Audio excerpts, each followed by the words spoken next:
Olá, sejam muito bem-vindos. Sabe aquele frio na espinha só de pensar em falar para uma plateia? Bom, isso não é de jeito nenhum uma fraqueza. É, na verdade, uma experiência humana super comum, quase universal. E hoje a gente vai mergulhar fundo nas raízes desse medo para entender como é que dá para transformar ele numa verdadeira força. Para começar, vamos com uma pergunta. Qual seria o medo mais comum de todos? Aquele que afeta a maioria das pessoas? Pense um pouquinho. A resposta talvez seja bem surpreendente. E tá aí. A ansiedade de se apresentar em público é tão, mas tão presente que fica ali lado a lado com o nosso medo mais básico de todos. Isso só mostra o quão profundo e compartilhado é esse sentimento. Não é algo isolado, de forma alguma. Faz parte da nossa condição. Essa ideia de percepção distorcida é a chave de tudo. A nossa mente tem essa tendência de aumentar certas ameaças. Pensa só, o medo de tubarões é gigantesco, mas o risco real é mínimo. Da mesma forma, o medo de falar em público é muito mais moldado por narrativas, por experiências passadas, do que pela realidade da situação ali na hora. E isso nos leva direto para o nosso primeiro grande ponto.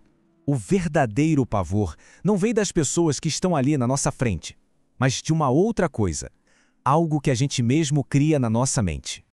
A psicanálise dá um nome para esse monstro, o outro.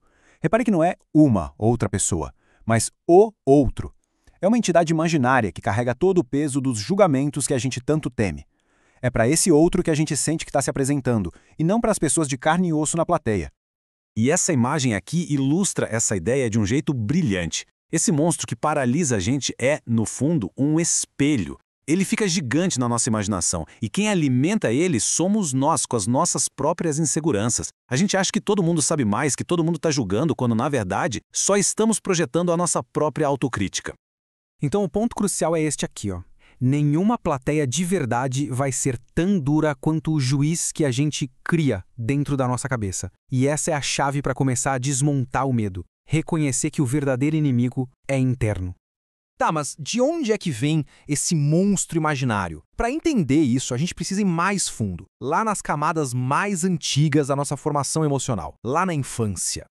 E é aqui que tanto a psicanálise mais clássica quanto a neurociência moderna chegam na mesma conclusão. Elas mostram que se expor publicamente pode acionar circuitos emocionais muito antigos. E aí reativar aquela sensação de vulnerabilidade, de dependência que todo mundo sentiu quando era criança.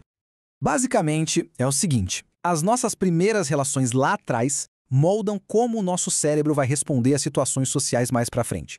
Se a base foi segura, se expor para o mundo gera curiosidade. Agora, se foi insegura, a mesma situação pode gerar um medo enorme. O palco acaba virando um gatilho para esse sentimento antigo de desamparo. Ok, então a gente desceu até a origem do medo. Agora vamos começar a subida. Existe um caminho prático, com base na ciência, para lidar com esse fantasma.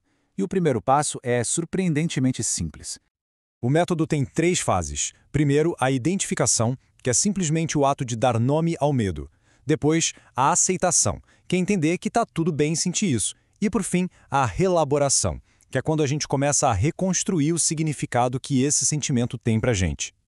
Mas por que só dar o nome para o medo já funciona tão bem? Parece simples demais, né? Pois é, mas a neurociência explica. Quando a gente coloca o sentimento em palavras, a gente ativa a parte mais racional do cérebro. É como se essa parte, o córtex pré-frontal, fosse um gerente, que chega e acalma o sistema de alarme do cérebro, a tal da amígdala. Então, literalmente, só de dar nome ao medo, a gente já está diminuindo a intensidade dele. O objetivo, então, veja bem, não é fazer o fantasma desaparecer, é transformar ele. Quando a gente dá um nome e entende esse medo, ele deixa de ser essa força que aterroriza e se integra à nossa história. A vulnerabilidade, quando a gente consegue expressar, pode até virar uma fonte de conexão. E essa transformação toda nos leva para o final da nossa jornada. Como é que a gente pode, na prática, transformar esse obstáculo gigantesco numa oportunidade de crescimento e de conexão de verdade? O segredo está em mudar a nossa narrativa interna. A partir do momento em que a gente entende que aquele outro que a gente teme é só um reflexo das nossas próprias inseguranças, aí a gente pode começar a dissolver ele. A ansiedade vira uma ponte, e a vulnerabilidade que parecia ser o nosso ponto fraco se revela como a nossa maior força para se conectar com as pessoas. E a gente termina com essa reflexão. Esse medo profundo que se sente ao subir num palco Não é um defeito, é um eco da nossa humanidade mais fundamental. E é justamente ao acolher essa vulnerabilidade, ao dar nome para essa ferida, que a gente encontra a semente da nossa voz mais autêntica. A questão que fica é: e se o maior medo for, na verdade, o portal para a maior das nossas forças?